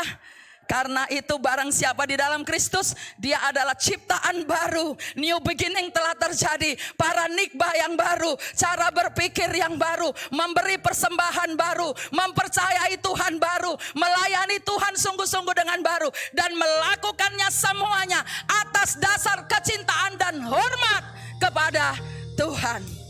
Bapak Ibu Saudara, mari kita semua bangkit berdiri. Allah berkata begini kepada kita melalui Kolose pasal 3 ayat 5-7 ini. Segala sesuatu yang duniawi dibenci oleh Tuhan. Dibenci. Saudara perhatikan kata benci. Dalam bahasa aslinya itu ditulis jijik. Kata benci dalam bahasa aslinya itu jijik, saudara. Tahu jijik? Menjijikkan. Itu seperti kotoran. Itu menjijikkan sekali. Jadi mari malam ini. Kita tidak sekedar datang karena ini kebaktian ketiga. Kita memenuhi target ibadah. Tapi mari kita datang kepada Tuhan malam ini. Perbaharui. Biarlah menjadikan hidup kita menjadi baru. Hidup kita menjadi hidup yang sungguh-sungguh memuliakan Tuhan. Kalau engkau melayani, layani Tuhan dengan setulus hati. Jangan pernah berpikir untuk menerima hormat, kemuliaan dari manusia. Bapak Ibu Saudara, kadangkala sebagai gembala, sebagai pemimpin gereja, sebagai penatua, sebagai hamba Tuhan, kadangkala karena kesibukan atau karena memang lalai kita tidak tahu. Kadangkala lupa mengucapkan terima kasih kepada para pelayan atau anak-anak Tuhan yang sudah berbuat baik. Tapi dengar baik, itu tidak penting. Jangan pernah menuntut. Ucapan terima kasih yang terbesar adalah datang dari Tuhan. Katakan amin. Biarlah hidup kita menjadi kesukaan bagi Tuhan. Dan Yesus berkata, kalau engkau melakukan karena cinta, itu sangat berbeda. Kalau engkau main musik karena cinta, itu berbeda dengan cuma karena memenuhi jadwal. Kalau engkau mau pimpin doa, itu berbeda. Bapak, Ibu, Saudara, jadikanlah kebangkitan Kristus yang sekarang sedang kita nikmati ini menjadi satu perubahan dalam kehidupan kita.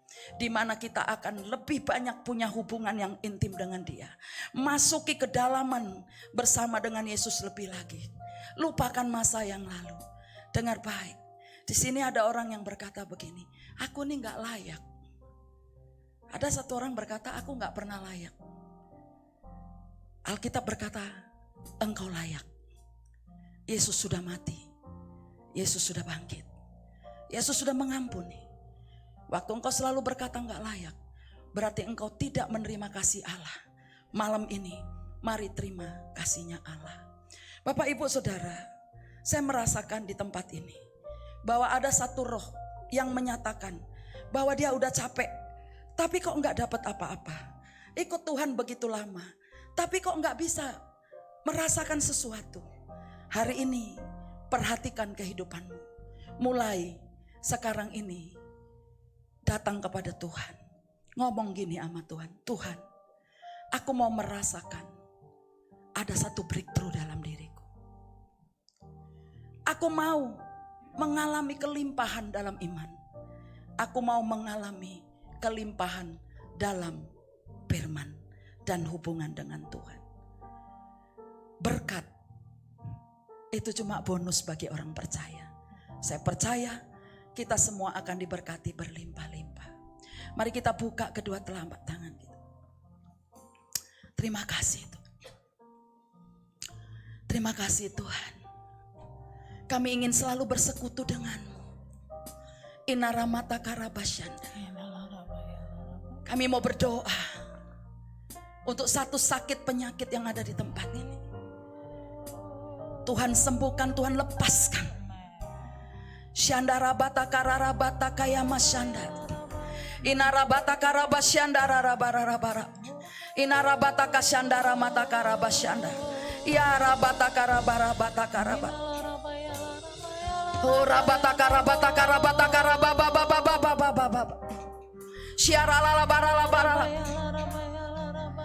Ku ingin selalu bersekutu denganmu, menikmati hadiratmu, biarkan rohmu tinggal dalam hidupku. Sungguh indah bersamamu. Ku ingin selalu bersekutu denganmu, menikmati hadiratmu, biarkan rohmu tinggal dalam hidupku. Sungguh indah bersamamu selamanya.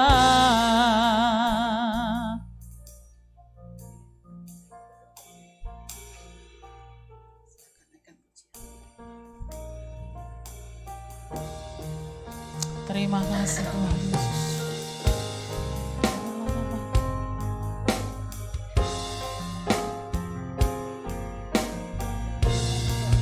Ku ingin selalu bersekutu denganmu, menikmati hadiratmu, biarkan rohmu tinggal dalam hidupku. Sungguh indah bersamamu.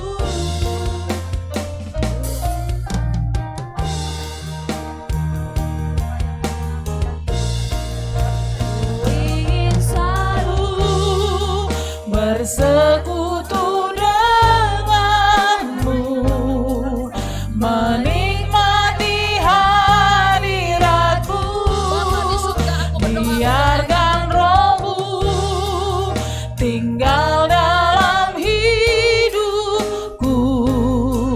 Sungguh indah bersamamu selamanya. Lebih lagi katakan, ku ingin selalu bersekutu denganmu, menikmati hadiratmu, biarkan rohmu tinggal dalam hidupku. Sungguh indah bersamamu, sungguh indah, sungguh indah bersamamu, sungguh indah bersamamu selamanya.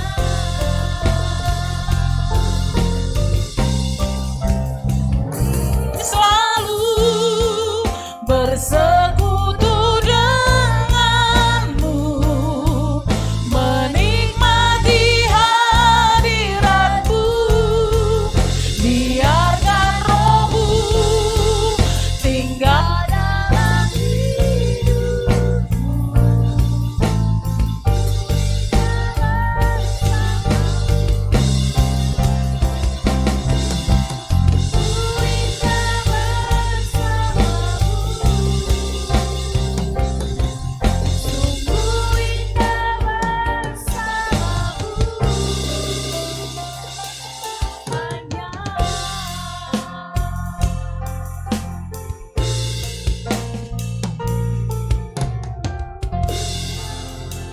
Bapa, terima kasih, kami bersyukur Biarlah Engkau sendiri yang akan melepaskan umat-Mu.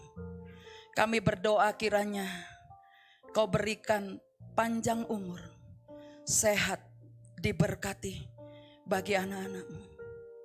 Perbaharui roh dan pikiran. Dan Engkau yang akan mengubahkan semua kehidupan kami menjadi baru. Terima kasih untuk firman-Mu hari ini. Biarlah kami mengalami sesuatu yang baru. Apapun yang hamba-Mu telah sampaikan tidak sempurna. Tetapi Engkau Allah Roh Kudus yang akan menyempurnakannya kepada kami.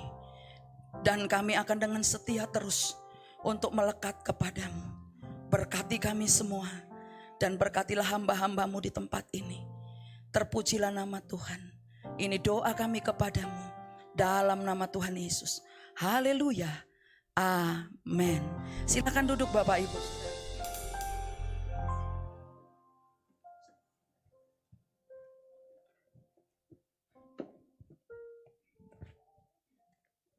Makasih Pak.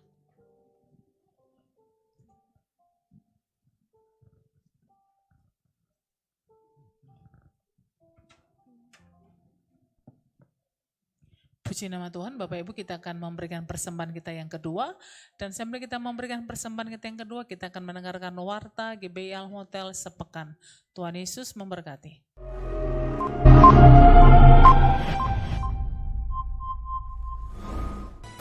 Janganlah kita menjauhkan diri dari pertemuan-pertemuan ibadah kita seperti dibiasakan oleh beberapa orang. Tetapi marilah kita saling menasihati dan semakin giat melakukannya menjelang hari Tuhan yang mendekat. Berikut warta sepekan GBI Alam Hotel. Selamat bertemu kembali di ibadah raya Minggu. Sesi pertama pukul 9 WIB, sesi kedua pukul 10.30 WIB, dan sesi ketiga pukul 18 WIB. Di ruang Narwastu, lantai 3, Alam Hotel. Menara doa setiap hari Selasa sampai Jumat, pukul 17 sampai dengan 19 WIB. Alam berdoa setiap hari Selasa pukul 20 WIB sampai dengan selesai.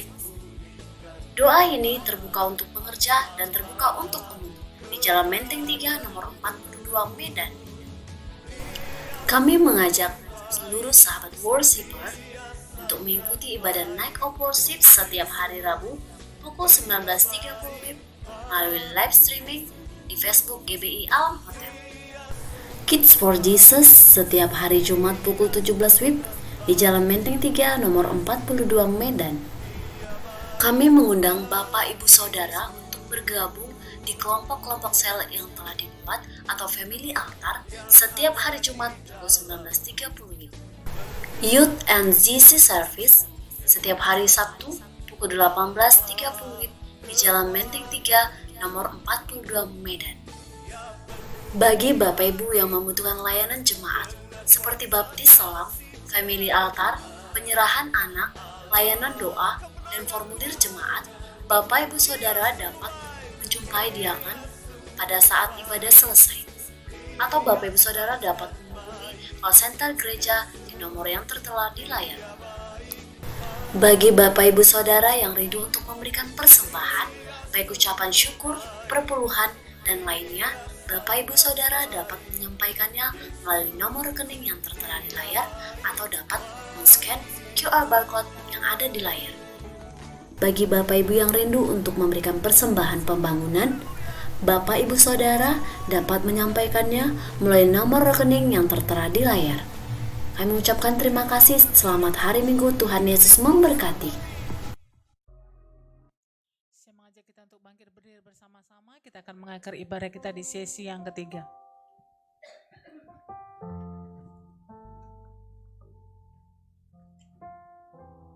Mari kita bangkit berdiri bersama-sama, kita akan akhiri ibadah kita.